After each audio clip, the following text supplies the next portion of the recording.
नमस्कार। Artificial intelligence यानी AI हर गुजरते दिन के साथ और ज्यादा पावरफुल होता जा रहा है। पर सवाल ये है, क्या ये सेफ भी है?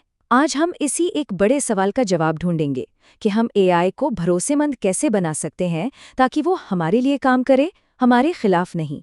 चलिए शुरू करते हैं। और देखिए, यही तो सबसे बड़ी चुनौती है। हम चाहते तो हैं कि एआई हमारी बड़ी बड़ी मुश्किलों को हल कर दे, लेकिन हम ये बिल्कुल नहीं चाहते कि वो खुद ही एक बड़ी मुश्किल बन जाए।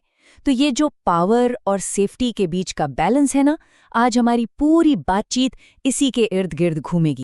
एआई सेफ्टी की सबसे पहली और कह सकते हैं सबसे बड़ी चुनौती, इसको समझने के लिए हमें एक बहुत पुरानी कहानी की ओर देखना होगा, राजा मिडास की कहानी। ये कहानी हमें सिखाती है कि हम जो चाहते हैं उसे सही ढंग से बताना कितना मुश्किल और कितना ज़रूरी है। अब यही है राजा मिडास की प्रॉब्लम का असली मतलब। हम एआई को एक लक्ष्य देते हैं, एक गोल देते हैं, जो सुनने में एकदम सही लगता है, लेकिन एआई उसे इतने लिटरल तरीके से, मतलब शब्दशः पूरा करता है कि उसके नतीजे बड़े खतरनाक हो जाते हैं। ऐसे नतीजे जिनके बारे में हमने कभी सोचा तक नहीं था। पता है, कंप्यूटर साइंस के एक बहुत जाने माने प्रोफेसर हैं, स्टुअर्ट रसल। वो एआई के खतरों को समझाने के लिए इसी कहानी का इस्तेमाल करते हैं।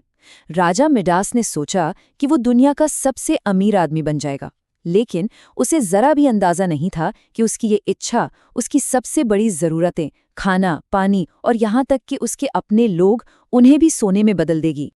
तो हुआ क्या? अंजाम क्या हुआ इसका? उसकी इच्छा तो पूरी हो गई, लेकिन वो बेचारा भूख और अकेलेपन के दुख से मर गया। ये एक परफेक्ट उदाहरण है कि कैसे एक गलत तरीके से बताया गया लक्ष्य, चाहे कितनी भी अच्छी नीयत से क्यों ना मांगा गया हो, तबाही ला सकता है। और यही रिस्क हम पावरफुल एआई के साथ उठा रहे हैं। तो सवाल ये उठता है कि एआई राजा मिडास जैसी गलती आखिर कर ही क्यों सकता है? ऐसा इसलिए है क्योंकि वो हमारी तरह नहीं सीखता। चलिए समझते हैं कि एआई कैसे सीखता है और क्यों उसके सीखने के तरीके में ही खतरा छिपा हो सकता है। देखिए, एआई को सिखाने के दो मेन तरीके हैं। एक तरफ है इंसानी फीडबैक, लेकिन ये प्रोसेस बहुत ही धीमा और महंगा है। ये कुछ ऐसा है जैसे आप बस गलतियों पर पर्दा डाल रहे हैं। दूसरा, और जो सबसे कॉमन तरीका है, वो है इंसानों की नकल। एआई इंटरनेट पर मौजूद खरबों शब्दों को पढ़कर हमारी नकल करना सीखता है, लेकिन इसमें एक बहुत बड़ी प्रॉब्लम है।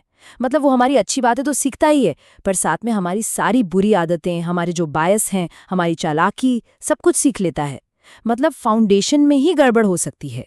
तो अगर एआई के फाउंडेशन में ही प्रॉब्लम हो सकती है, तो फिर सवाल ये है कि इन पावरफुल सिस्टम्स को कंट्रोल करे तो करे कैसे?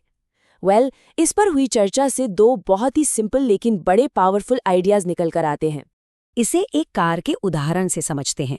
सोचकर देखिए, हमें एक ऐसी कार चाहिए जिसका इंजन एकदम परफेक्ट हो, कभी कोई गलती ही ना करे। या फिर एक ऐसी कार जिसका इंजन शायद 100% परफेक्ट ना हो, लेकिन जिसके ब्रेक एकदम भरोसेमंद हो। ज्यादातर एक्सपर्ट्स दूसरे ऑप्शन को चुनते हैं। मतलब एआई को परफेक्ट बनाने की कोशिश में लगे रहने से कहीं बेहतर है कि हम उसके लिए भरोसेमंद ब्रेक बनाएं, यानी एक मजबूत सेफ्टी सिस्टम तैयार करें। तो ये एआई के ब्रेक्स हैं क्या आखिर? ये हो सकते हैं बाहरी फिल्टर, या फिर हर जरूरी स्टेप पर इंसानों की निगरानी, सिस्टम लेवल पर कंट्रोल, और सबसे जरूरी एक साफ सुथरी जवाबदेही। याद रखिए, सेफ्टी सिर्फ मॉडल की प्रॉपर्टी नहीं है, ये उस पूरे सिस्टम की प्रॉपर्टी है जो हम उसके चारों तरफ बनाते हैं। और बस यहीं से हमारा दूसरा बड़ा आइडिया निकल कर आता है, जवाबदेही, यानी कि लाइबिलिटी। अगर कोई एआई सिस्टम किसी को नुकसान पहुंचाता है, तो उसकी जिम्मेदारी आखिर लेगा कौन? ये एक ऐसा सवाल है जिसे हम अब और नजरअंदाज नहीं कर सकते। यहाँ पर कार इंडस्ट्री और सॉफ्टवेयर इंडस्ट्री के बीच एक बड़ा और बहुत जरूरी फर्क है। एक तरफ कार कंपनियां हैं जो अपनी गाड़ियों से हुए नुकसान की जिम्मेदारी लेती हैं, लेकिन दूसरी तरफ हैं सॉफ्टवेयर कंपनियां जो अक्सर लंबे चौड़े लाइसेंस एग्रीमेंट के पीछे छिप जाती हैं और साफ कह देती हैं, हमारी कोई जिम्मेदारी नहीं है।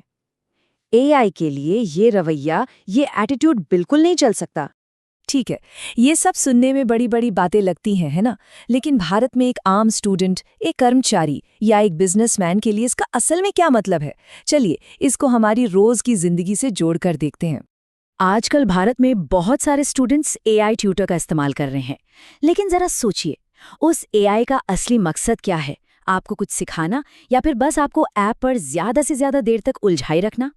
यहाँ भी लक्ष्य गलत सेट हो सकता है, बिल्कुल राजा मिडास की तरह। अब बात करते हैं ऑफिस में काम करने वालों की। हमसे कहा जाता है कि एआई हमारा टाइम बचाएगा, पर कुछ मजेदार रिसर्च ये बताती हैं कि एआई टूल्स यूज करने के बाद हमें लगता तो है कि हमने टाइम बचाया, पर असल में हमारा काम और भी धीमा हो जाता है। मतलब जो प्रोडक्टिविटी हमें महसूस होती है और जो असल प्रोडक्टिविटी है, उसमें फर्क हो सकता है। और मान लीजिए आपका कोई बिजनेस है और आपके एआई चैटबॉट ने किसी कस्टमर को कोई गलत सलाह दे दी, जिससे उसे नुकसान हो गया। अब कौन जिम्मेदार होगा, आपका बिजनेस या वो कंपनी जिसने वो एआई बनाया है? जवाबदेही का ये सवाल सीधे सीधे आपके मुनाफे और आपकी इज्जत से जुड़ा है। तो इस पूरी बातचीत का निचोड़ क्या है? वो सबसे जरूरी बात क्या है जो हमें याद रखनी है? तो सबसे बड़ी सीख ये है कि एआई को सुरक्षित बनाना सिर्फ वैज्ञानिकों या इंजीनियरों का काम नहीं है, ये हम सबकी जिम्मेदारी है। अगली बार जब भी कोई एआई टूल इस्तेमाल करें तो खुद से पूछें, इसका असली लक्ष्य क्या है? क्या इस पर भरोसा किया जा सकता है? एक जागरूक यूजर और नागरिक बनकर ही हम ये पक्का कर सकते हैं कि एआई का भविष्य हम सब के लिए सुरक्षित हो, क्योंकि याद रखिए, हमारा भविष्य इसी पर निर्भर करता है।